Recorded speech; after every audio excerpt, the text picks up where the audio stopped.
What's up, bro? It's your boy, Mike Muse, for this episode of the Mike Muse Show. I am so excited to be in conversation with my next guest. One, because he's a dear friend.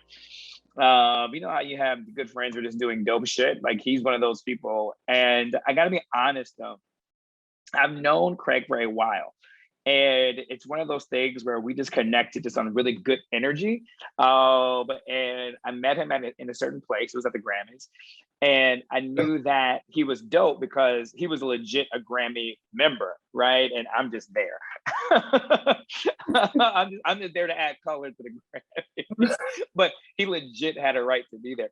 And so I knew he was just dope. But you know me, audience. I don't think you really don't know me, but in a sense of, I don't ask my friends a lot of questions about what they do, who they know, all the things.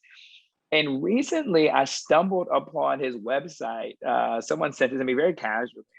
And I was floored at the genius of this man and the creativity of this man, and all the great music he has lended a hand, whether it's producing, writing, playing, has been the soundtrack of my life. It is insane. I'm really here to talk about this app that he created called RatPlug, but we're going to unpack a little bit about that, and also too the reasons why I allowed him to create such an app, because he is such embedded in music and music culture. So without further ado, ladies and gentlemen, the founder of RatPlug, and the creator behind so much of my musical soundtrack of my life, Mr. Craig King. What's happening? Thank you, sir. That was a great intro. I don't know if I can live up to it, but that was great. Thank you. No, you absolutely can live up to it. Craig, I want to start. You and your bio, and I pulled it up here just so I can really get the caption of it. It said something really interesting. It said that it had me at hello. Is that ironically enough, it was two men without the gift of sight who were the first to see the tremendous talent that is Craig King. Audience, the first person was his pastor at his home church in Nashville, Tennessee, who was blind, who then led him into the music impresario. Oh my God, I just went blank. Oh, it's such a great setup too, Craig. Oh, not Billy Ray, Ray Charles. That guy, that little guy. Yeah. It was such a good setup to Ray Charles. How did you get such a great start by connecting with Ray Charles like that way? Well, so that one was really interesting. So I was, when I was at Howard University, I was a jazz and classical piano major, right? And on occasion, the mayor out of Roanoke, Virginia would outsource me to come and play at his church. So they would fly me in or send for me to come back and forth, about 4 hours from DC. So I would go down there and just play for the big events that they had. Like if they had a big anniversary or something with the city, because he wasn't only the mayor, he happened to be the pastor. So Bishop Noel C. Jones, Noel C. Taylor. And so he would have me come in back and forth for all the big things that they were doing. And what happened was, at some point, Ray Charles was booked there in that market. And his organist, who was supposed to play with him, ended up not being able to make that particular gig. And then they kind of said he may not be able to make a few gigs, but definitely this one. So they had a big audition. And so the mayor was like, listen, I have a guy that I think is amazing. We fly him in all the time just to play on certain things and at least give him a shot at auditioning. He's young, but at least let him audition. And we're like, yeah, sure. So he sent me a ticket and said, get down here right now. Ray Charles is in need of an organist. And I was like, okay, that's crazy. All right, what an opportunity. I'll go, and whether it happens or not, it'll just be worth the trip. And I got down there and I auditioned, and they had a full symphony. And it was just like, I'm sitting next to a harpist and just the conductor and the whole bit, man. And next thing I know, he's like, yeah, that's it. I like him. And I'm like, what just happened? Yeah. You know what I mean? Well, audience And next thing you know, they're like, yo, here's some sheet music to take it home and learn it. We need you back here in 3 weeks. I'm like, okay. So, I get the sheet music. It's got Quincy Jones' signature on there. It's conducted by, it's just, so everything became super surreal after that for me. Audience, the reason I want to lean into that story just a little bit, because whether you're in music business or not, it's just a matter of being ready for the moment. And when preparation meets opportunity, it's that term that we've heard so much. And it's about owning the moment, right? And stepping up to the plate, no matter what. I think we can all relate to that, whether, it's our corporate job, whether in marketing, whether in education, whether in engineering, whether in nursing, in the medical field, or the truck driver. It's all about showing up and being ready and being prepared, because you never know just where that opportunity may take you. And it has taken Craig on a wild adventure, all the way from working with Quincy Jones, all the way up to working with literally one of my favorite artists, both for music and acting, and what he does for society and community, is Will Smith. And I was reading his bio. I was like, wait, Craig did Summertime? I was like, not my Craig, like the Craig that I trip out with. Like, Craig, how did you end up producing and assisting with Summertime?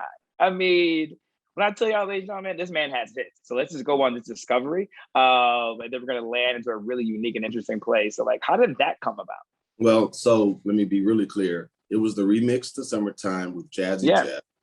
And it was born out of a situation with a group called John Hay. I don't know if you remember John Hay. Yeah. Hey, Mr. DJ and all DJ, that. Yeah. You may be grown. Groove thing. Yeah.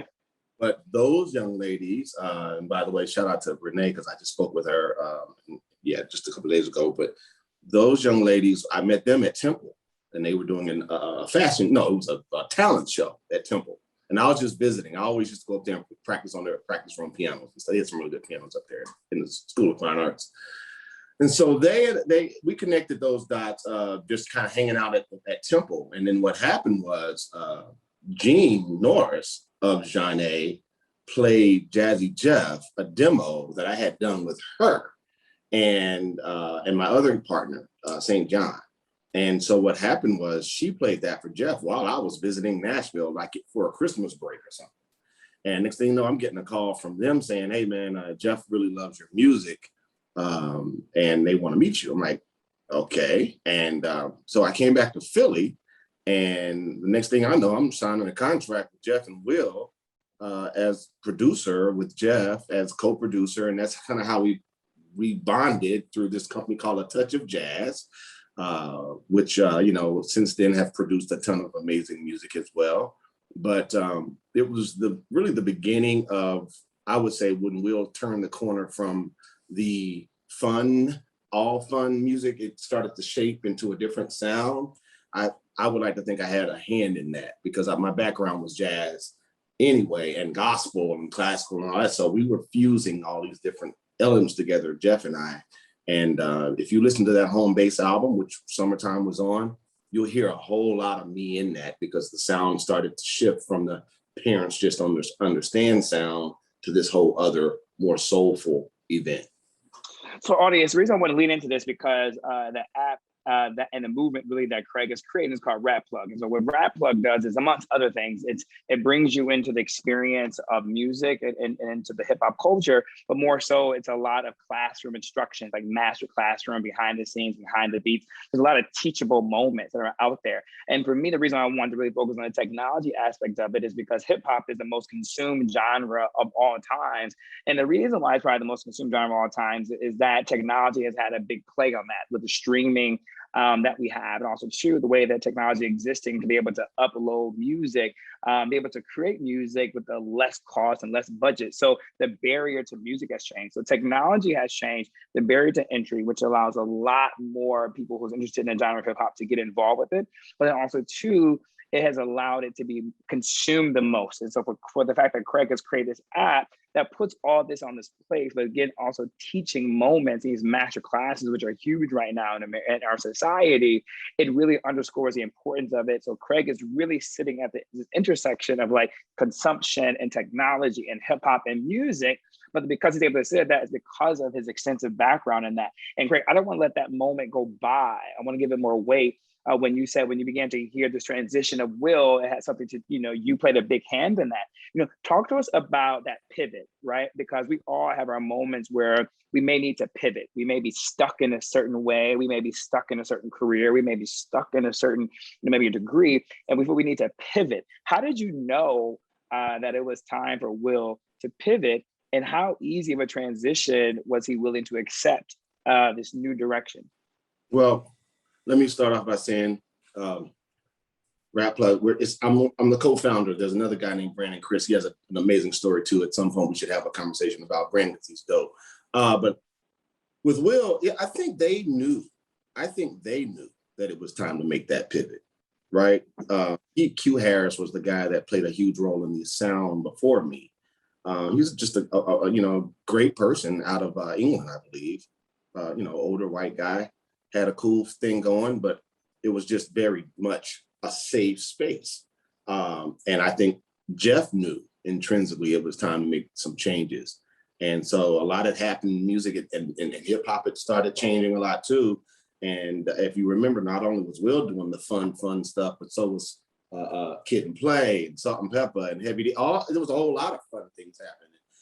But music had started shifting. And as it shifted, I think me coming from my background, and if anyone knows me, they know I'm a big fan of like Commission and, Thomas Whitfield and Clark Sisters, and, mix all of that into my jazz love for Thelonious Monk and Herbie Hancock, Chick Corea, and then the Quincy's of the world.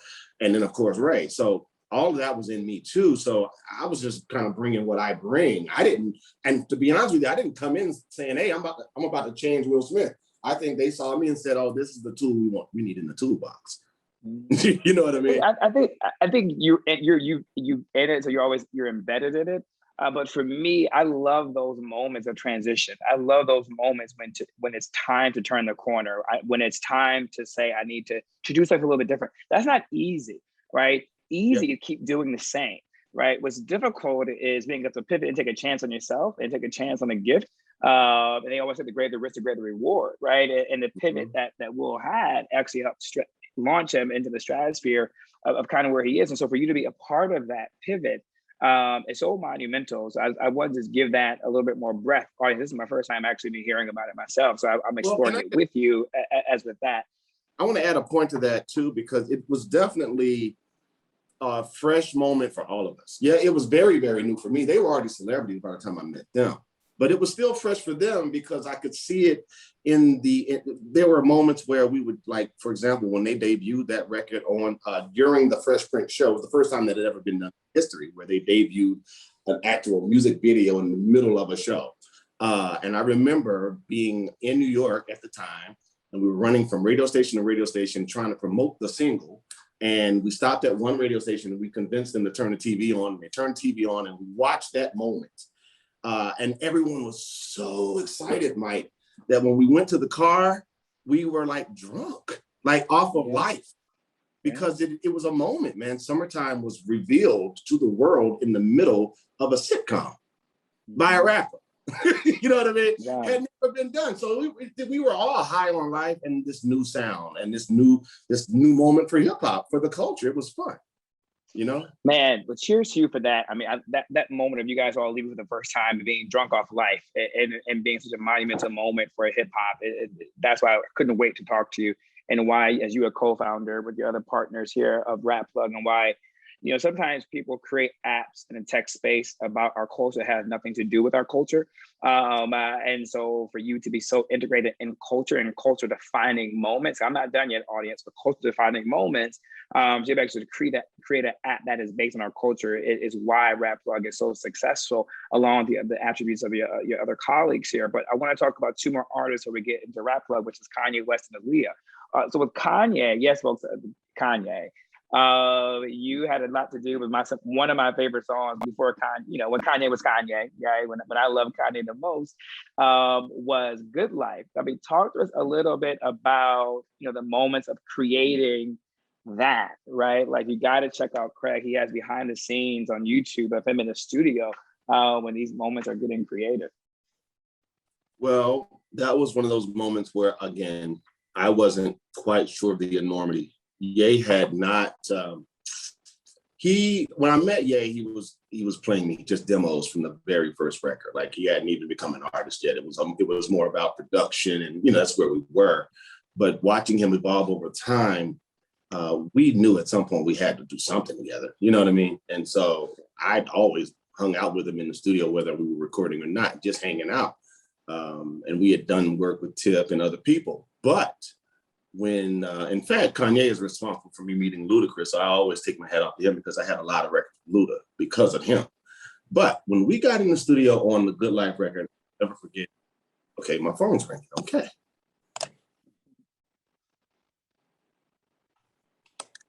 Mike? Yep, when you got in the studio with her. That happens to you often, you know what just happened. So, working over at Doppler Studios in Atlanta, Georgia, and I remember it distinctly because Toomp was there, DJ Toomp, and he was in there putting down drums. And he was like, "What do you hear? What do you hear?" And I was like, "Man, if you're going Michael, I hear this," because it was clearly a Michael Jackson sample, But I'm like, I hear this. And I just basically laid the main melody out that Quincy did in the original, and I'm good, boom. And if you see the video of us, you can see Ye hadn't written the song yet. So he was literally making up lyrics while I was playing it. So, shout out to Ye for his genius. And the moments like that became, like, you've been a part of these moments that become iconic music moments and music songs. When you complete the song, what are you thinking? Like when the song is finished, right? And you guys leave the booth and you're leaving the recording studio and you're in your car. What are you thinking in that moment? For you, was it just another session, or did you feel the weight of what this song could be? Yeah, no, it was just another session. It was a good session. But the problem I've had with this industry all along, just never a personal thing, it's just the nature of the game. Some of the records you predict to be super, super huge, if the timing isn't right, or if the label doesn't do marketing the right way, or radio, all these things have to work together very well to make a hit record. You know what I mean? Mm-hmm. Very rarely have I been a part of a record that just took off on its own. It's always like certain pieces had to match up. Yeah. Because this wasn't around the time where you could throw it on TikTok and see what happened. This was TikTok, right? This is pre-Instagram Live, right? So you hoped that it would go, and you knew the right people were in the room. You had T-Pain, you had John Legend, you had Toop, you had Ye, you had me. There lots of great people on that record. But when it did take off, I was blown away, Mike, because I was like, this is one of those, this is going to be around a long time. And when it peaked at its height, what's your thoughts? I love these moments of like behind the scenes, the moment. Like, what are you thinking when it at its height, the climax? Like, what was going through your mind? Man, it was the weirdest time because every time that record came on, even today, someone calls me. Yo, I'm in China right now. They're playing Good Life. Yeah. In Dubai, they're playing Good Life. I'm on a cruise ship. Yo, they're playing your record. Like it's. I don't think that'll ever end. So there's a part of you that you're just really euphoric no matter what, no matter how big it is or when it's dying out. It doesn't matter. But I think at its peak, I was probably just really excited for him because at that point the touring was getting crazy, and I was just happy for him. I was happy for all of us, but I was really happy for you. Now, how this moment, why is that constitution that you have with music, how is that brought into RatPlug, right? And then what becomes the significance of RatPlug in relationship to this constitution of music that you have?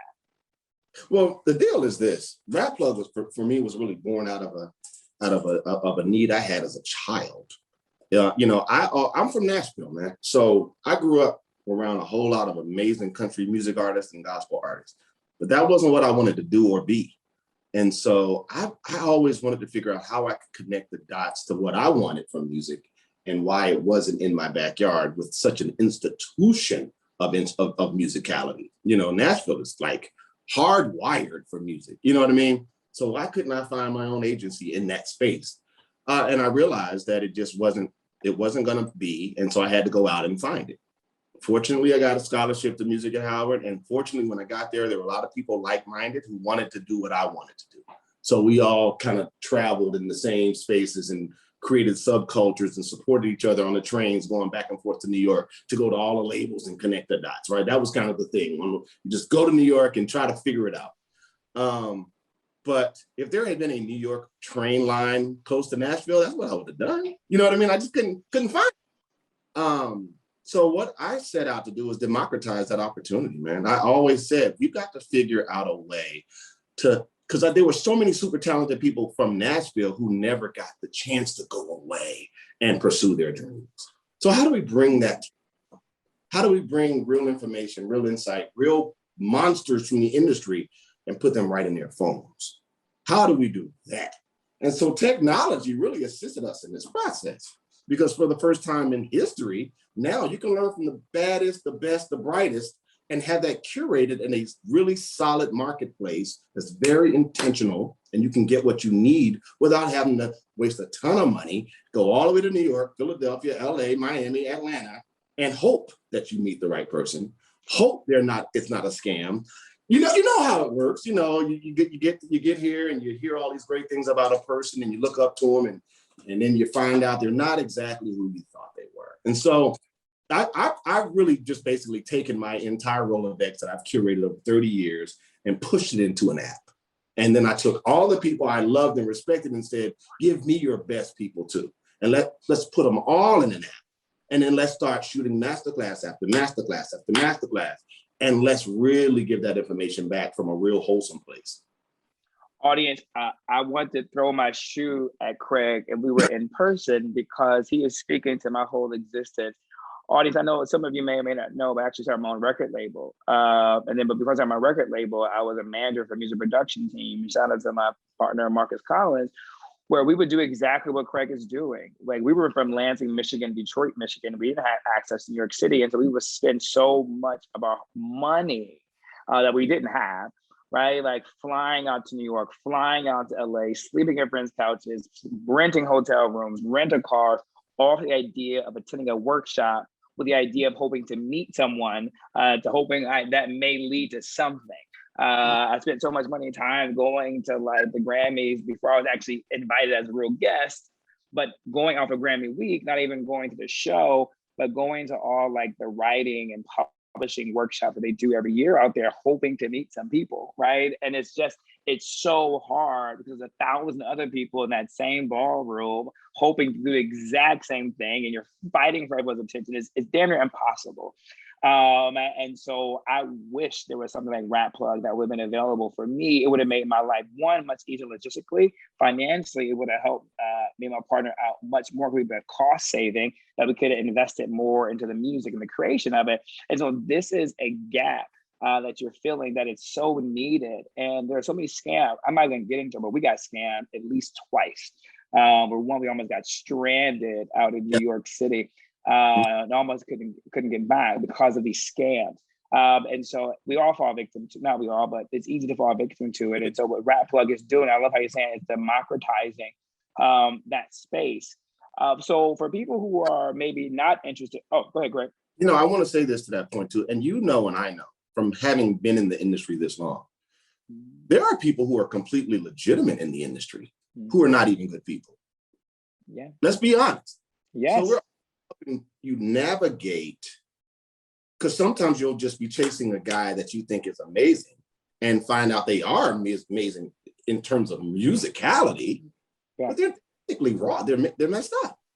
And so, you know what I mean? And so I made sure highlighted people that we personally chose who we know not only had a marathon career or have done some really amazing work, but they're amazing people. That was so good. With the emphasis on that. So Craig, aside from individuals who want to get into the music business and want to tap into it, aside from all those dynamic, we talked about church earlier, those dynamic brothers and sisters who lead the praise team, every week in Lansing, Michigan, Detroit, or another small town, who are hoped to one day become Jennifer Hudson, right? They can go to RatPlug to learn the masterclass and all that stuff of music creation.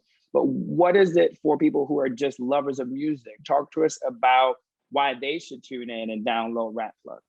Well, it's the same. So, for example, masterclass.com, right? I'm going to give them a quick baby shout out, because what they did was they curated a great marketplace for all people who are doing all these amazing things with various disciplines.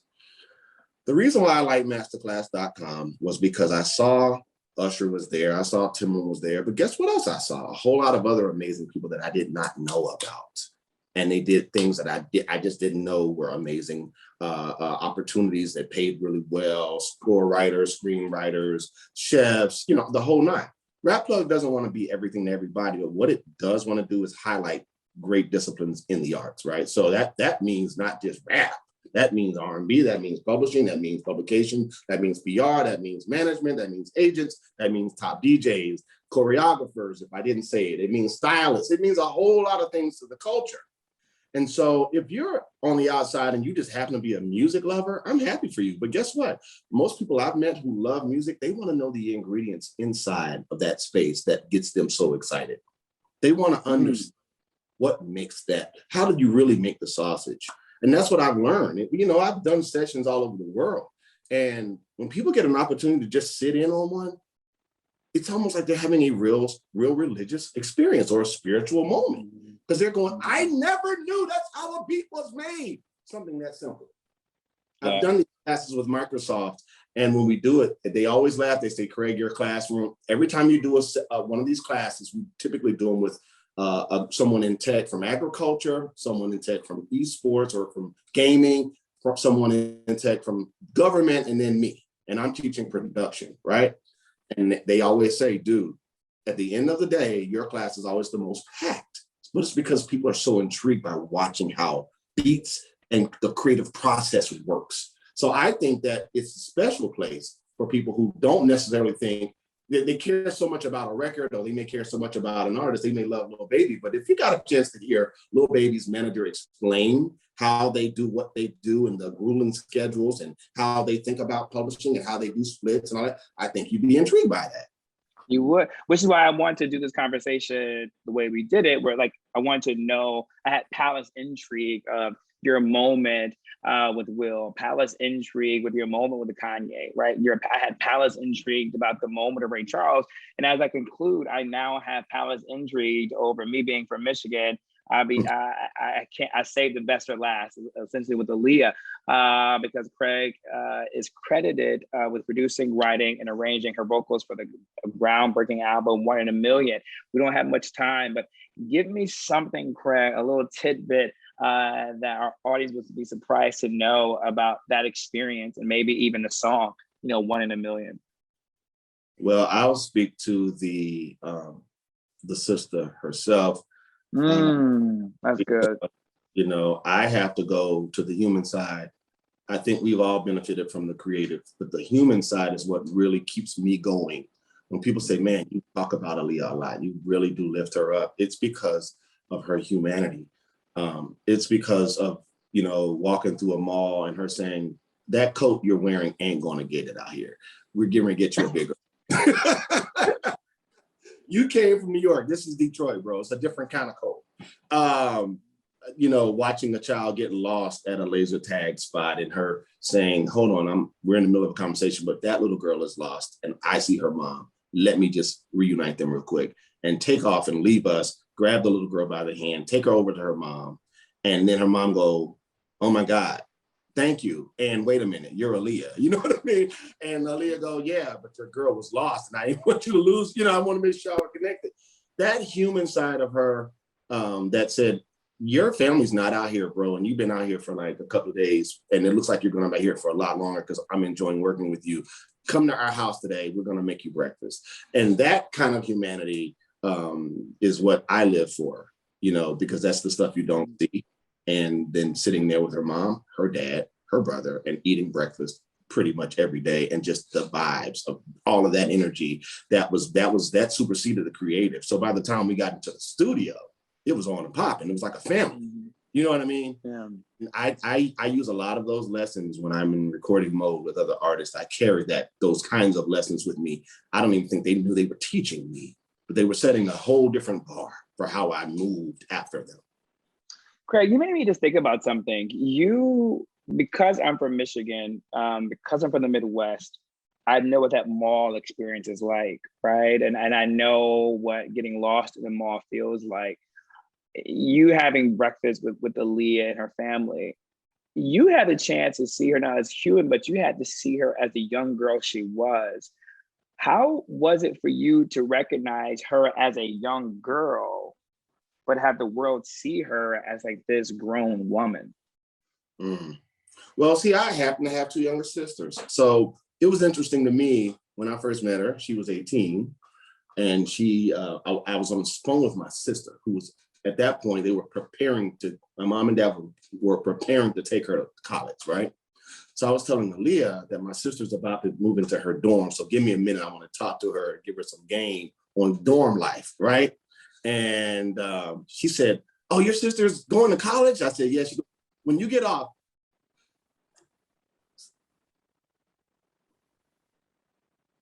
Sorry, bro. Can you hear me? Yeah. She said, "When you get off the phone with your sister, I want to speak to her." I said, "Okay." And mind you, this was like the third day of us recording. We weren't like best friends yet. We were just grinding, you know? And she got on the phone with my sister. She goes, can I give you my number? She says, "When you get to college, I want you to tell me what dorm, like, since I don't get to go to college. I have to do this thing called singing for a living, right?" And that just hit me like I carried that because I'm like, man, it's funny how something so simple, something so basic to us meant a lot to her because she's not going to get to go to college. You know what I mean? Yeah. And yeah, it's all, you know how life is, man. It's just, you're always wondering what's it like on the other side, right? So I got a chance to feel energy in that way. My sister talks about all that still to this day. I also reflect on Usher and Carvin Winans and Mitch from Commission, all these people from Detroit that were popping up on our sessions just to watch her record. I didn't know what was going to happen in those sessions, but I was intrigued by the way Detroit rallied around her. I mean, come on, man. She's amazing. I remember that where I was at when Aaliyah passed away.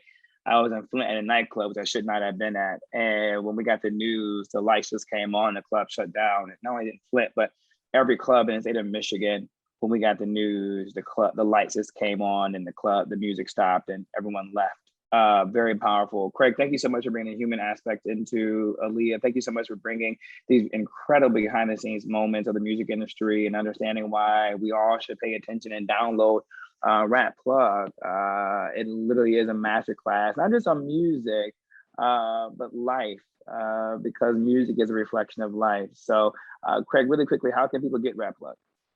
Please download it. It's Apple, it's Google Store, it's all of that. Download the app RatPlug Live, or go follow us on RatPlug Live and Instagram. We have some really big announcements coming up, so definitely dial in and follow us, man. We're building something I think is really important for the culture and the community. Amazing. Ladies and gentlemen, that is Craig King. There's so much more to talk to him about. He'll be back on real soon so we can keep this palace intrigue of all the greats that he's worked with. Until next time, folks. Peace.